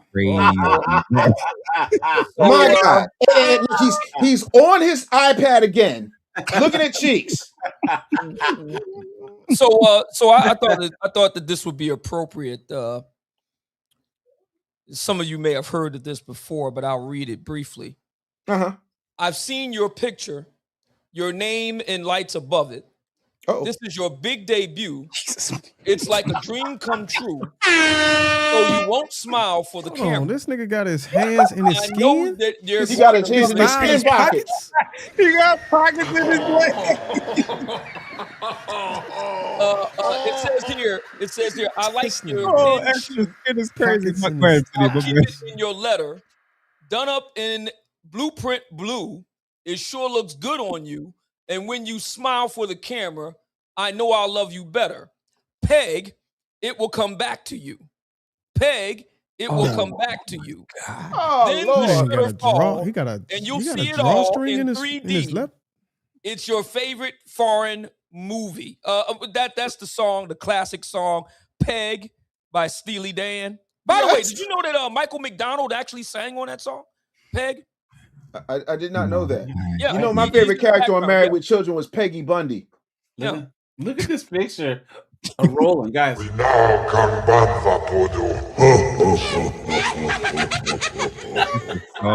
He's speaking his native Huttese. He's a Haitian Hut. I didn't even know that. No, Haitian Hut is crazy work. Crazy work. True. I had to do Darwin, man. Tell what's going on, man. What y'all think, man? My God. I'm just here for the show, First bro. of all, I know these is AI, right? He said, I'm just here so I don't get fined. We can neither confirm nor deny that these pictures are authentic. They came anonymously through cover of night. As soon as I got them, I sent them over to Jeff as a responsible journalist. So these may or may not be true. Parental discretion is advised. So y'all ain't surprised that he's participating in this particular activity, right? No, because he got busted looking at man cheeks on his live stream. Was it last year or the year before? He was watching cheeks on his 2024. iPad. Yeah, 2024. And then he's trying to, what happened was it was one of my no. Come on, man. Come on. Dar, what you think about this situation and him not denying his team not denying the accuracy of it being him in these still shots? What you mean the peg thing? Stealing Dan? I'm curious as how that worked. Like, does his team get the approval to confirm and deny by him? Or do they just like, yeah, that's him? I'll never see Steely Dan in the same light after this. Oh my God. I will tell you this. I think we ruin every chance of getting Roland on to the men's table now. First of all, you have to be a man to be on the men's table. Shots fired. Damn. So I'm going to throw something out there because, again, as a man who's never engaged in these proclivities, but is clear between, like we all said, the issues of what popped up on his tab one time on his computer, now these accusations. Roland, what size was it, brother? Oh, my God. Oh, Jesus! Oh, Seriously? No, brother. This is what it is. The time is now. Roland, what size was Really? it, brother? how do you mess something like that so quick on the draw, Jeff? Jesus! What size was it, Roland? How much of a super soldier were you, good sir? Oh my Jeez. God. Come on, You man. got to jump in his ass. Oh my God. Oh God. I guess the question is who. So it wasn't his wife. Do they know who it was that was pegging him? Apparently, now this is where the things get interesting. What I heard before coming on the air tonight. Apparently, the lady in question is the proverbial. Let's say lady from the urban sections of the communita, if you will. let's put it that way. Oh, Jesus. Oh, God. It would appear that he has a predilection for that, for taking a walk on the wild side, if you will. Man. So what Darwin said, and who else? Mr. Fantastic said it earlier. There is now a pattern on the left. There is a pattern amongst liberal men. And maybe there's a reason why they're the first ones to jump up and talk about a one sexual past don't matter. Yeah. I'm starting to realize now why it's the same groups of men who always got something to say when it comes to you can't judge people for their past. You can't judge people for what they were doing in the before. A real man wouldn't factor that in. Of course you wouldn't, Roland. God, Jeff. Come on, Of course you wouldn't, Jeff. Roland. Jeff, please. Hey, but this is Of course the past don't matter, Roland. Apparently. So yeah, man. Last week though, all these dudes, he had the vote like a black woman shirt. He's talking about all these male feminist dudes are all perverts. All It's of all them coming together, ain't it? All of them, man. Oh man, you see them on these platforms with some of their girlfriends or wives. You finding out these scandals, the different things. Oh man, There's somebody else that's stepping into the fold that I'm kind of disappointed too. But I don't know if I don't know if Roland got a hold of him, but Mark Lamont Hill? Oh man. Okay. Hold on. And I want to set the stage for this correctly. Oh Lord. Because of course I definitely disagree with Dr. Mark Lamont Hill on certain things for sure. But I want us to be very, very careful because it's one thing to make fun of the man, meaning Roland, and it's another thing with whatever it is that people. Because I have read comments. Oh, let me guess, you got him scheduled to be on. No, I don't. No, I don't. No, I don't. But I pulled up this block. Darwin. What I want to be careful with is whatever critique y'all about to make about this man, still respect his wife. That's all I'm going to ask. What happened with his wife? I'm out of the loop. I don't. What happened? Well, what I'm noticing and observing is a lot of people in the comments are noticing when Mark would be on other platforms and he would talk about, she don't need my last name, or he was just saying a lot of things that a lot of traditions. He was super ultra progressive, and then we saw the woman he ended up with, and I think a lot of people was like, this makes sense. Oh, she wears the pants in the family. First of all, that's inappropriate. Mark Lamont Hill is a Temple University alum. He is an actual doctor, unlike Sheen Bryant. Now, having said all of that, as a Temple University alum and professor myself, I will tell you, my wife is in the next room. And respectfully, it wasn't no question. When we got married, maiden name gone.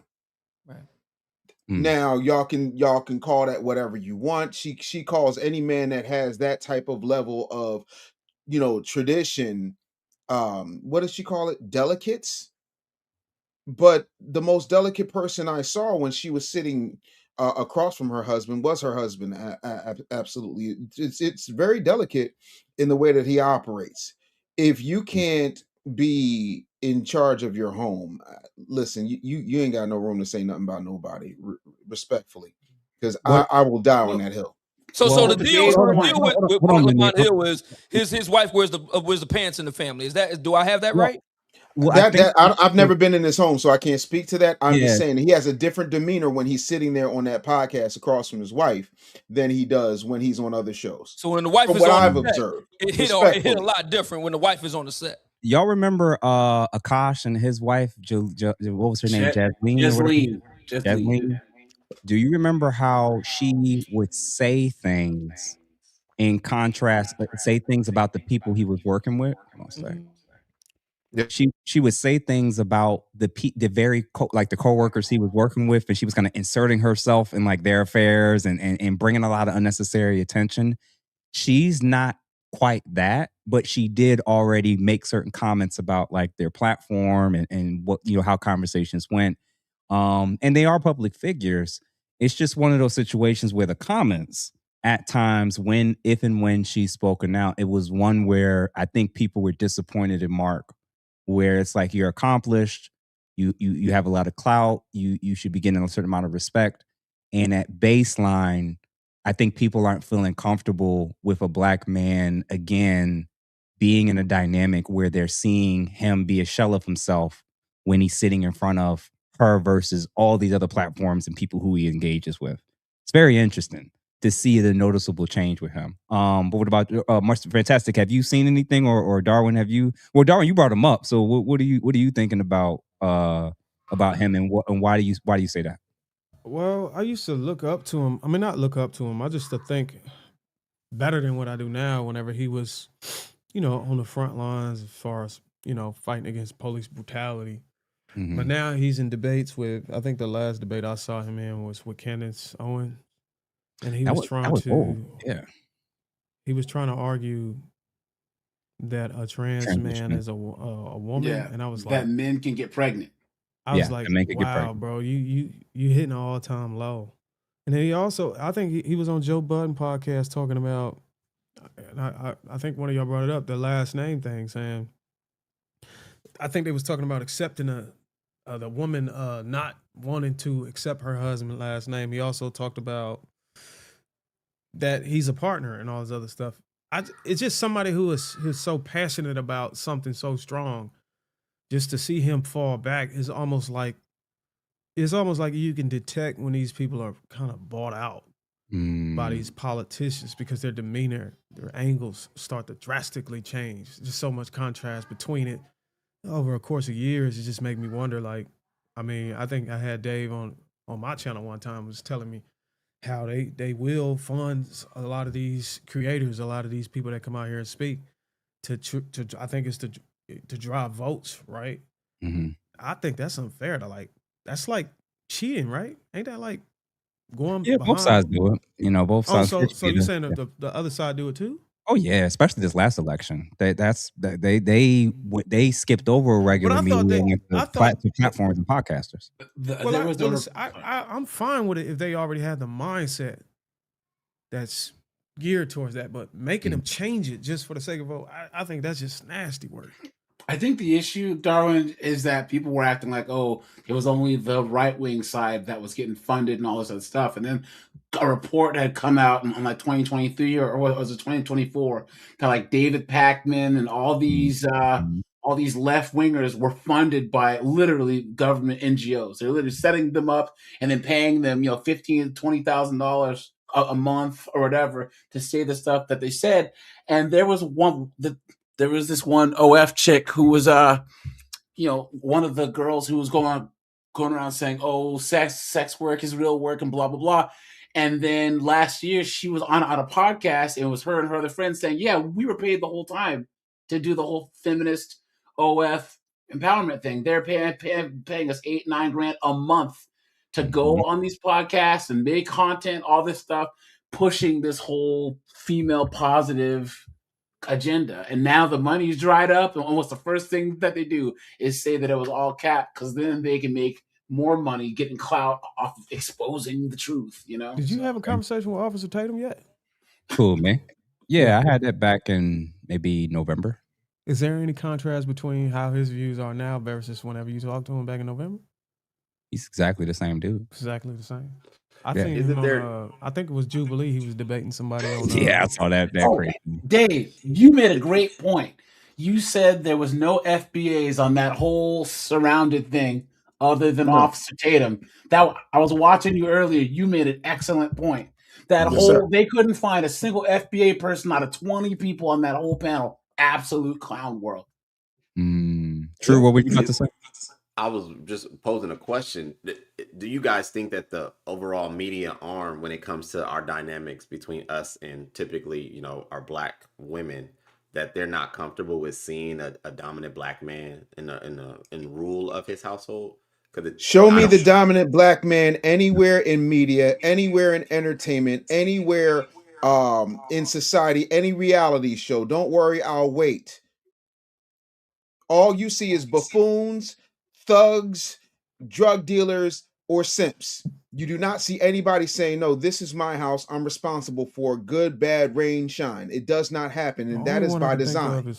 The only one I can think of is LeBron, maybe, but he's not really vocal. No. LeBron is bought and paid for. That's a different ball game. LeBron is bought and paid for because when LeBron was going to organize that walkout during the bubble, Obama put in a call and he shut that down immediately. So no. Damn. The only one I can think about is the guys that's on this panel. Yeah. that runs their household. I think. I think this is exposing that it's not best practice to be that transparent about your dynamics in your relationship, because then you could probably lose people. Oh, you the head of the household? We don't deal with guys like that. We deal with guys, but that's only for us. Partnerships. That rule it only exists for us. I don't see that problem when we talk about our other counterparts. Our white brothers, and typically don't have that issue. It only seems to be white, Asian, Hispanic, Latino, nothing other than us. We're the only group to where the men are expected to be subservient and beneath the women, right? To where again, it's not even cool for the masculine black man to have something to say, because all this, and like I said, we're the only group that has to fight from within before we can even fight on the outside. So sorry. No, go ahead. But even if we are accomplished, we have to share the spotlight. If there's a black CEO, if there's a black president, right, you got to have his wife up there at every single thing, saying stuff, doing just as many, if not more, interviews. I was born in 1980. I mean, Nancy Reagan, I remember, but I don't even remember what George Bush Sr.'s wife and George Bush Jr.'s wife, I don't even remember what they looked like.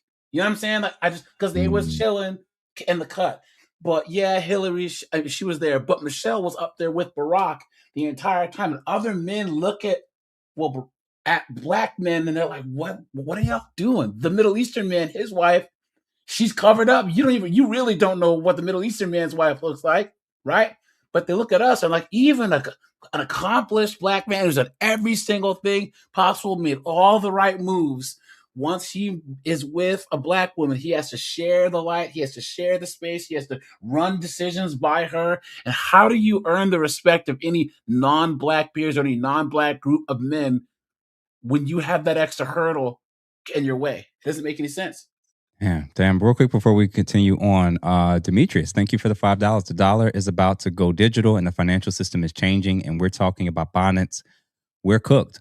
Yeah, I think it's gonna sound crazy, brother. Because I know the digital dollar is coming at some point, and I'm sure everybody on the panel is aware of it too.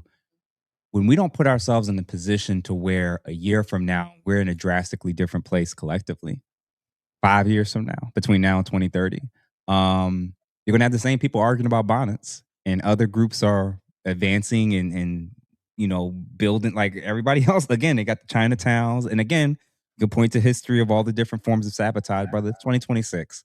There are black people. I've heard of and seen stories of black people getting together, buying 20, 30, 50 acres of land in the South right now in the US, and their communities are expanding. So there's people that's already doing the work.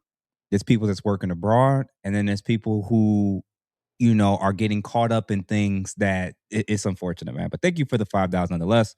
Nathan, Thank you for the $4.99. Donating just to support the brothers for sure. Thank you for that. Jalil Gibson, thank you for the $2. Add colorful wigs to that list as well. Yeah, them things should definitely be banned. Blue Bronco, thank you for the $2. Exploding the colon.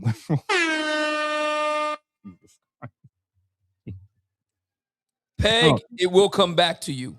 Oh my God, that is crazy. Shane Michael, he said exploding the colon with Roland. Oh my God. I have never exploding colon Roland. Shane Michaels again, $9.99. Roland has been a freaky dude. What's crazy is these are the people in a certain party that push out in our face, knowing these cats have crazy skeletons in their closet. Come on out, brother. It's 2026. It sounds crazy, man. I respect the dudes that's very out and open. Again, it's everybody's personal right to keep what they want, but then stuff like this happens. And now it makes sense why you've been telling us to vote like black women. Now it makes sense why you're telling us politically to be led by our women. Now it makes sense why you are the attack dog for the DNC to attack any black man that's standing up and saying they're not delivering. It makes sense now.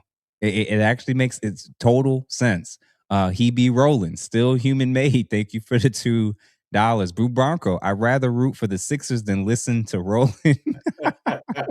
Hey, listen, brother. Welcome. We gonna welcome all the bandwagoners this season, brother. Come on to the bandwagon. Back to back. Let's go. Gonna be lit, Mr. Fantastic. Wait for you to come into Philly for a game, brother. Jeff St. James's loud voice, $5. Poetic Flacco was too excited to describe Roland's size situation. I think as a man, we must have a certain decorum about subjects like this. You know what's crazy? There's no decorum when it comes to people, heterosexual black men that aren't on a plantation. They will say whatever they want about you. They say you ain't black. They say you a sellout. They say you a coon. They will call you every book, Sambo book. They'll call you they'll try to ostracize you. They'll try to target you. They'll try to blackball you. But then we want to have tact when it comes to what's going on their side with the debauchery. No, nah, brother. Nuh-uh. Alpha J, thank you for the $1.99. Where is the ascot? You're missing an S in ascot. Yeah. William F. Beeman, thank you, Southern, for the $5. Waking up to the show, being on cool, waking up to see 32 miles of BBC being shown on the I am calling corporate for sure. That is hilarious. Mr. GQ Smooth, $20 here to support the show. Good show. Thank you, sir, for that. Red Falls Black, thank you for the 200 joules, jamming. And last two, the Real Black Lexicon, $20, showing my respect to your mission. Thank you for that. And last but not least, Daniel Manning, again, $4.99, nesting toys, rolling you pick. Oh man. So final thoughts, man, in general, and I think these two stories, they're completely separate. They're not connected at all. But I also think I'm seeing a pattern of what's one leading to the other. I think we're seeing a lot of men that have compromised forms of masculinity. And when I say that, I'm not even necessarily referencing the whole Lamborghini feet up to the ceiling. You mean Peg, it'll come back to you? Obsidian. All I'm saying is I'm noticing a trend where men that are very subservient to women, men that are very submissive, men that are often wanting women to be in a dominant position politically, publicly, and even behind closed doors. It seems like they're the same ones that's often infantilizing the black community when it comes to any level of expectations for us to grow or improve. And I think we're seeing that pipeline where the weakest form of masculinity the weakest form of a man is when he can only see himself through the eyes of a woman. Is anybody familiar? I'm sorry, go ahead. Yeah, so I don't know. I'm in a space where I'm starting to realize like we shouldn't be surprised anymore if these guys as women are getting on platforms and saying, yeah, I hated him for like 10 years during our marriage. What? Would any self-respecting man, let alone a man that loved his wife, why would he say that in public? He could say that to his therapist. He could even say that to his close, immediate mentor or friends if he's really going through it. Why would you say that amongst millions? about wanting to sleep with other men or wanting to do threesomes with your friends, man. And these women are wives. I read a quote today that I realized is connected to all this entire situation. Somebody said, Aisha Curry and Jada Pinkett Smith have said worse things about their husbands than Vanessa Bryant, who went through that public cheating scandal involving Kobe Bryant. Aisha Curry and Jada Pinkett Smith have said worse things about their husbands than Vanessa Bryant. Wow. And I think we just got to take into account, like, there is a world where when decorum doesn't matter, standards don't matter, women can say whatever they want. The men should just be quiet, and anytime we're called to do anything, it's the master, it's the white man, it's the this or the that. The pipeline of men wanting to not let us push us towards growth, and the men that are getting caught up in these type of situations, I just don't find it surprising. So I want to hear from each of y'all, just to kind of close this out on final thoughts. Dave, Darwin, AJ, y'all can start us off. Yeah, I think in all things, right? I'm gonna say this personally. I can tell you there is a distinct difference between who I am now and who I was 361 pounds ago. I can tell you when I walk in a room, it's a lot different than what it was then. I can also tell you that 23 books changes a conversation as to how people view my level of intelligence. I can also tell you that anything that is happening in my home is in my home. And the other part of that is you can be strong, you can be stern, you can correct Black people, but if you're not doing it in love and with deference and respect for wanting us to be our best selves, even while we work on ourselves, that is where the problem comes in. When you start calling people dumbasses and simple Simons and coons and whatnot, you can't be surprised when somebody finds your butter biscuit collection and starts holding it up back in your face. The other part of that is college is a microcosm of the real world. If you can't handle getting up and going to class, you can't handle getting up and going to a job. And if you're not willing to do that, either find your way into the military like Darwin, who served our country honorably. I don't know who else on the panel. And Mr. Fantastic. Yeah. And Mr. Fantastic, thank you for your service. If you're not willing to do that, then go do that. Because here's the thing about discipline, and this is the part that nobody likes to talk about. Discipline in when you have a system, you can take an 18-year-old snot-nosed kid from any ghetto hood place that you want to and turn them into an absolutely unaliving machine just with systems. So when we talk about what is going on in our community and we talk about the fact that it is not wrong to say that masculinity is not toxic. What is toxic is this leopard thong wearing beta male simp mangina, vote like a Black woman, go to my iPad so I can look at booty cheeks, or wherever Jeff got that collection of phalluses from. And that part I didn't send it to. That was all Jeff. Yeah, I don't deal with none. I want it for the record. That was not Jeff. Them AI images, I'll copy that. No, sir. No, that ain't no damn Google, sir. You got that from the from the dick. I'm sorry, dark web, sir. Sir, no. Well, Dave, I didn't put that up there. Jeff did. Don't know why you, Dave. Don't you got some sirens to listen to, Obsidian? My thing is, if we're being honest, we've got to be honest. And here's the thing about medicine: it hurts, but it heals. And we got to stop saying that every time we say something negative, that we're tearing down a Black woman, we're tearing down Black men. You should be able to do this. You should be able to do that. I remember telling my own daughter, yeah, you have the right to wear whatever you want to wear. That is true. However, if you decide to go to the Philadelphia Zoo lion enclosure wearing a Lady Gaga steak sweatsuit, the lion don't give a damn about your rights.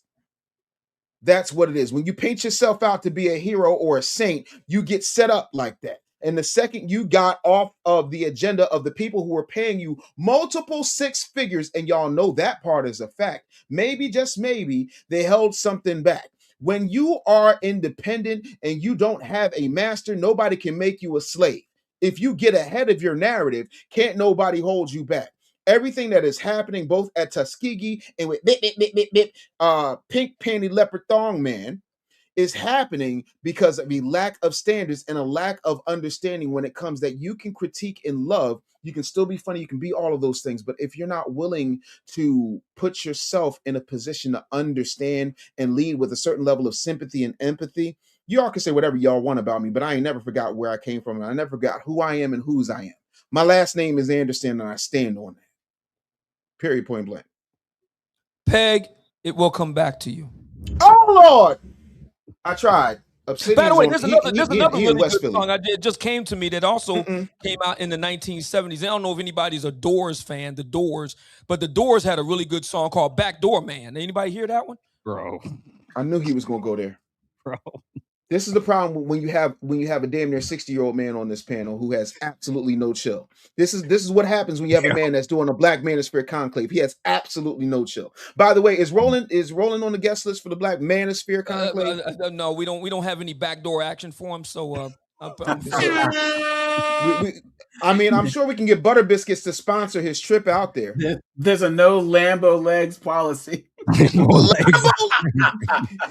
he got suicide thighs. That's crazy. Oh, suicide thighs. That's crazy work. Darwin, what about you, man?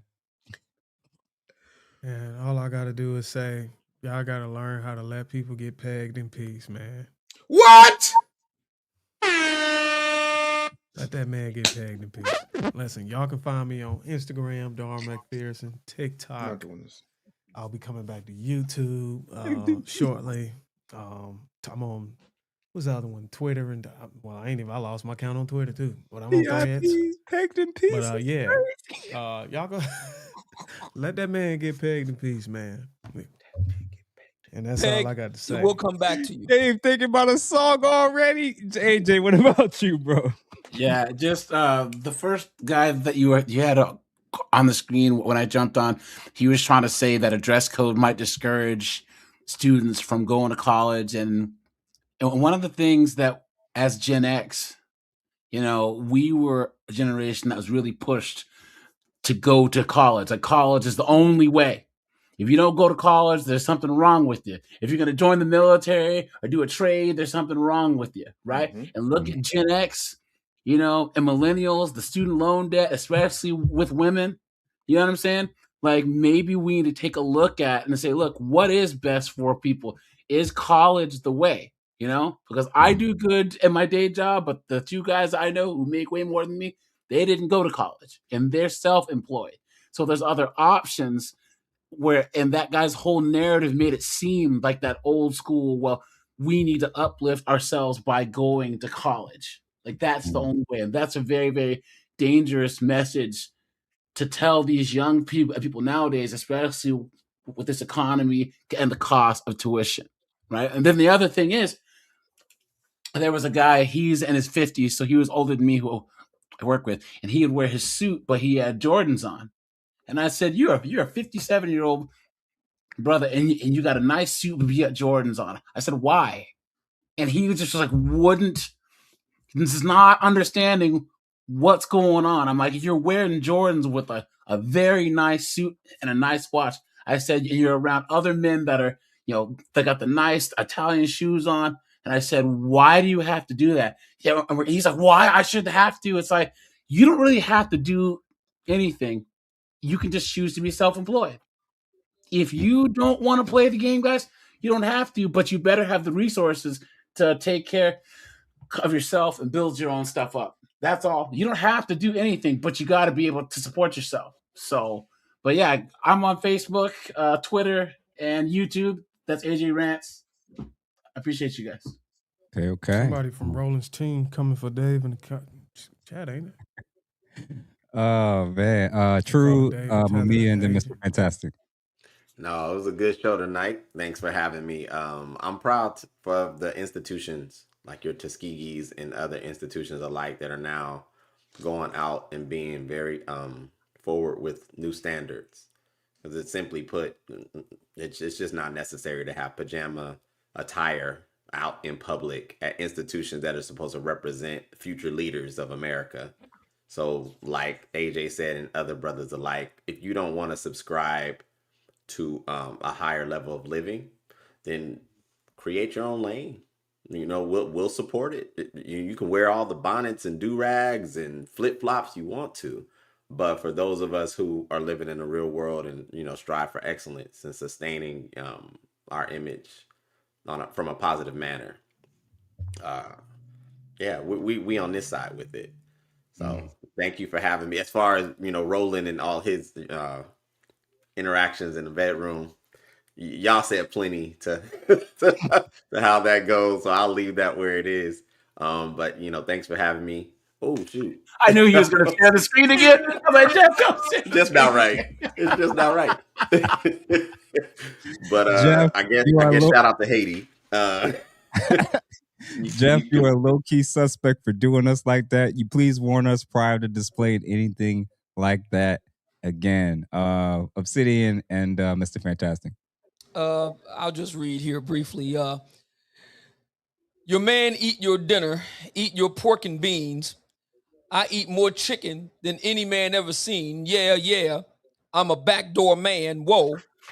The man don't know, but the little girls understand. Backdoor Man, The Doors. If you ever listen to it, check it out.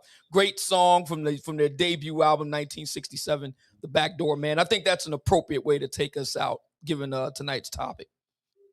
Backstabbers smiling in your face. Mr. Fantastic, what about you, good brother? Yeah, man, I'm stay away from that one. Yeah, man. Listen, at the end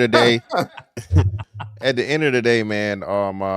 Until you make the rules yourself, you have to play by them, right? The biggest contingent of this, and like I said, it always comes back to it. And the most important thing that the Black community is going to have to face is the lack of and importance of fathers being in households.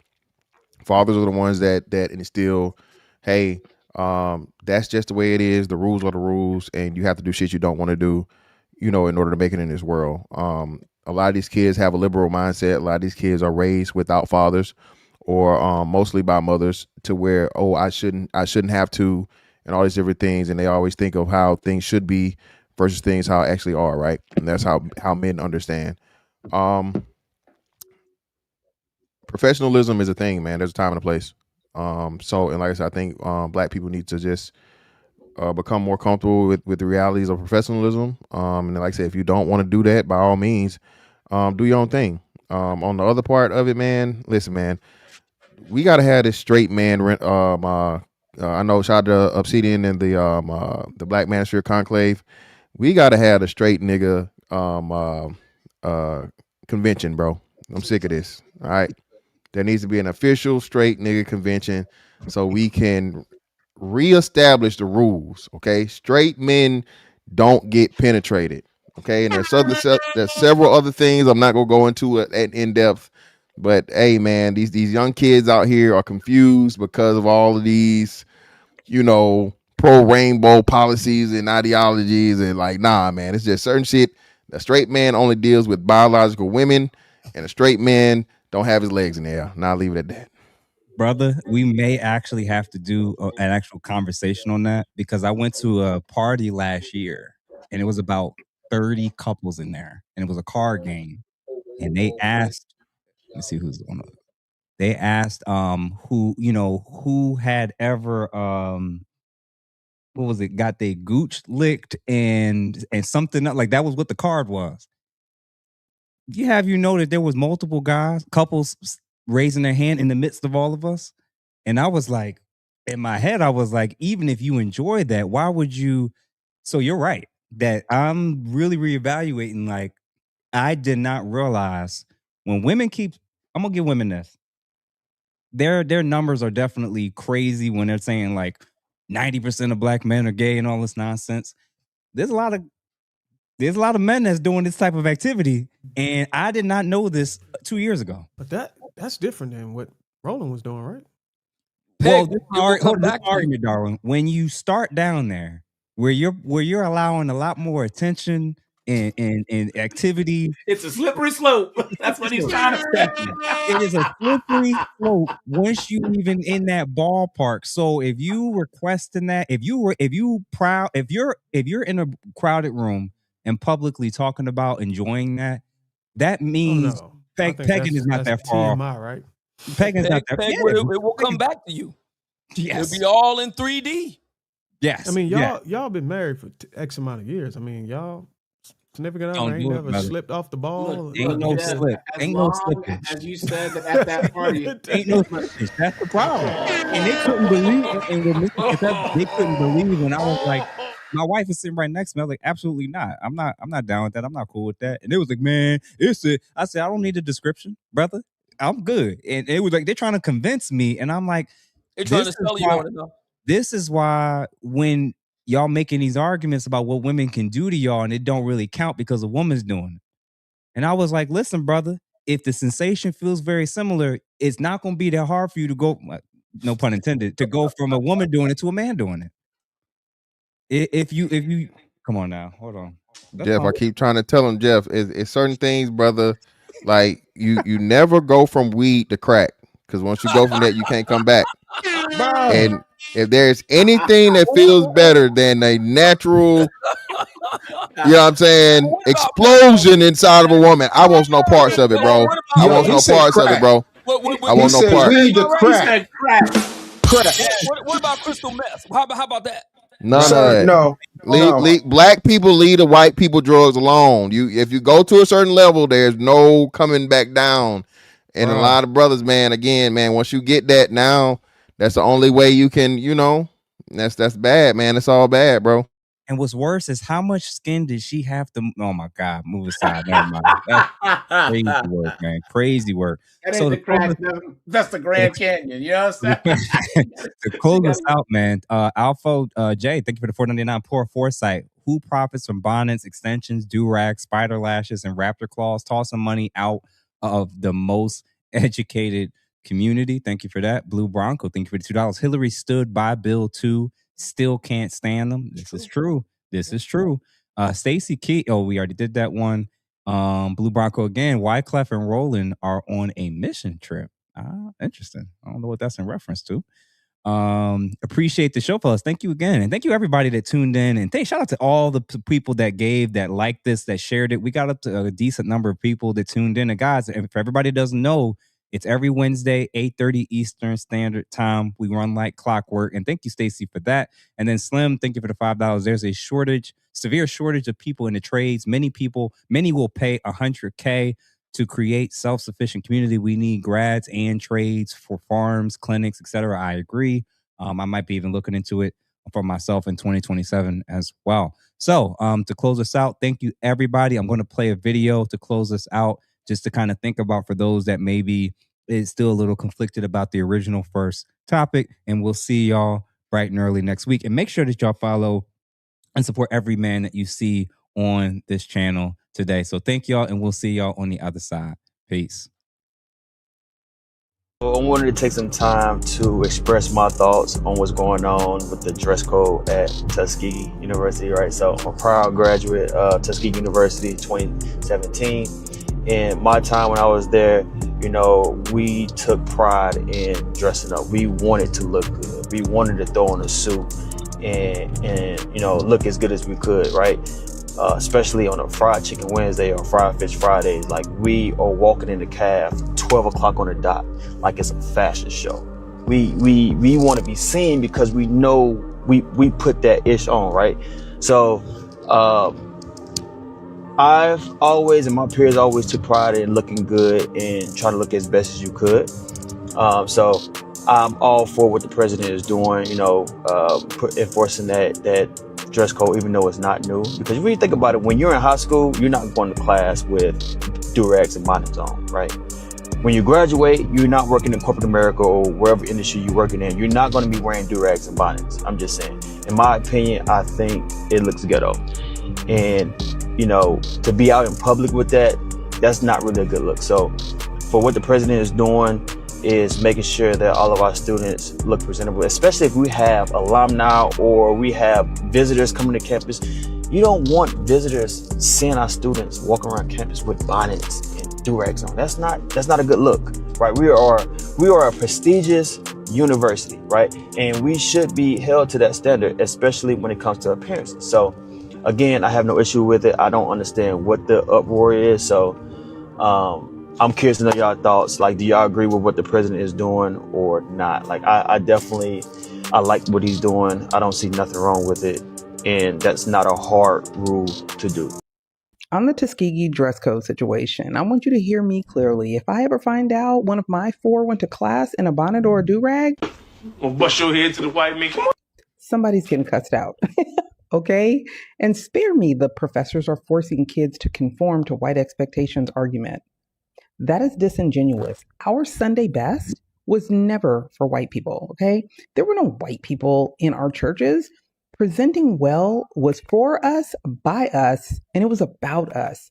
My professor at Cal State Northridge, Pan-African Studies, Professor Scott, was one of the most notoriously tough educators in the state of California. A blackity black man, okay? Hugely prideful about our blackness. Walk into his class in a bonnet, he's sending you right back to your dorm. Sir, I'm gonna need you to try again. And then what's wrong with you? Because the visual says you did not prepare. You present yourself the way you present your papers.